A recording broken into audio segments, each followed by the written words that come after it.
All right, today's gospel reading for the beheading of St. John the Baptist on August 29th is from Mark chapter 6, 14 through 30.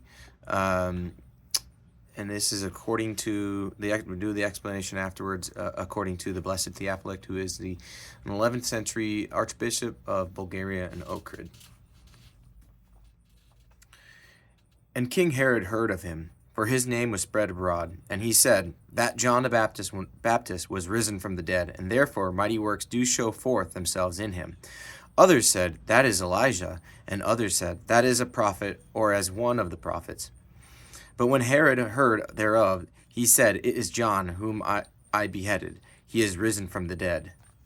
For Herod himself had sent forth and laid hold upon John, and bound him in prison for Herodias' sake, his brother Philip's wife, for he had married her. For John had said unto Herod, it is not lawful for thee to have thy brother's wife. Therefore Herodias had a quarrel against him, and would have killed him. But she could not, for Herod feared John, knowing that he was a righteous and holy man, and he kept him safe. And when he heard of him, he did many things, and he heard him gladly. And a convenient day was come, when Herod on his birthday made a supper for his lords, high captains and chief men of Galilee. And when the daughter of Herodias came in and danced, and pleased Herod, and then that sat down with them, the king said unto the damsel, Ask of me whatsoever thou wilt, and I will give it thee. And he made an oath unto her, Whatsoever thou shalt ask of me, I will give it thee, and unto the half of my kingdom. And she went forth and said unto her mother, What shall I ask? And she said, The head of John the Baptist. And she came in straightway with haste unto the king, and asked, saying, I will that thou give me at once on a platter the head of John the Baptist. And the king was exceedingly sorry, for yet his oath's sake, and for the sake of those who sat at the table with him, he would not reject her. And immediately the king sent an executioner, and commanded his head to be brought. And he went and beheaded him in the prison, and brought his head on a platter, and gave it to the damsel, and the damsel gave it to her mother.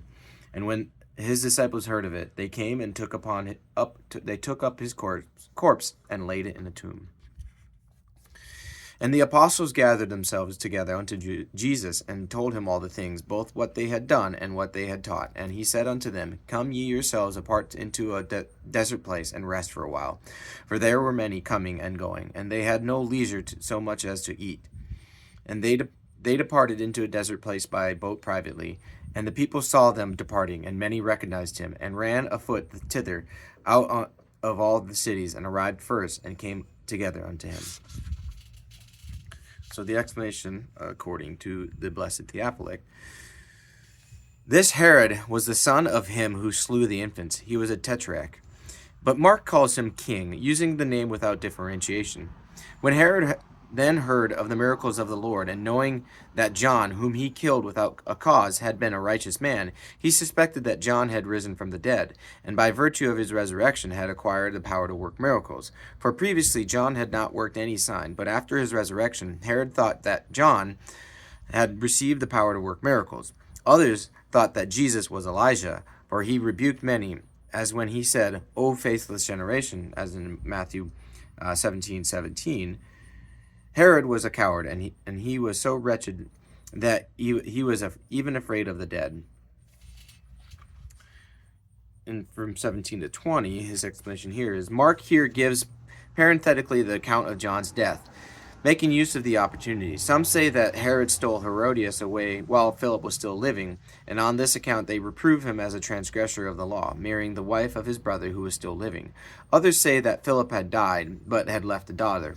As there was a daughter, Herod ought not to have married the wife of his brother, not even after his death. For the law at the time commanded a man to take his brother's wife when there was no child, but here there was a daughter, and therefore Herod's marriage to Herodias was unlawful. See how strong is erotic frenzy, even Herod, who had such reverence and fear of John, would now abandon him just to do the bidding of debauchery.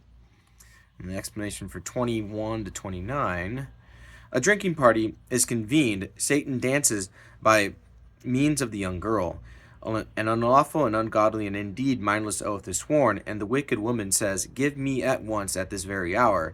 And the mindless Herod, driven by lust, is afraid of his oath, and for this reason slays the righteous man.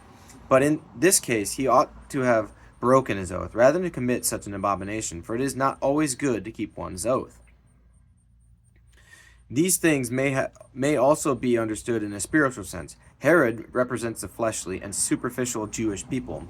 He married this woman, false and shameless glory, and even today her daughter, erroneous knowledge of the scriptures, dances and moves among the Jewish people, beguiling them. For they think that they know the scriptures, but they do not. For they decapitated John, the speaker of prophecy, not accepting the head of all prophecy, Christ. Though they have the word of the prophets, they possess the word without its head, which is Christ. An explanation for 30 to 33, which I went over a little bit. After the apostles had preached, they gathered unto Jesus, so that we too may learn, when we have been sent forth to serve in some manner, not to run heedlessly like a horse that has bolted, disregarding the one who sent us, but to know him as the master, and to return to him, to tell him all that we have both done and taught. For we must do as well as teach. Christ gives rest to his disciples, so that those with authority in the church again might learn to allow rest to those who toil in the preaching of the word and in teaching, and not continuously keep them at their labors. They withdraw into a desert place to avoid vainglory, yet not even there are they able to escape the attention of those seeking the Lord. For the multitude made such haste, lest he escape from them, that they even arrived first at the place where Jesus intended to give rest to the disciples. So also must you, O reader, anticipate Jesus, not waiting for him to call you, but run on ahead, so that you yourself arrive there before he does. Sorry about that.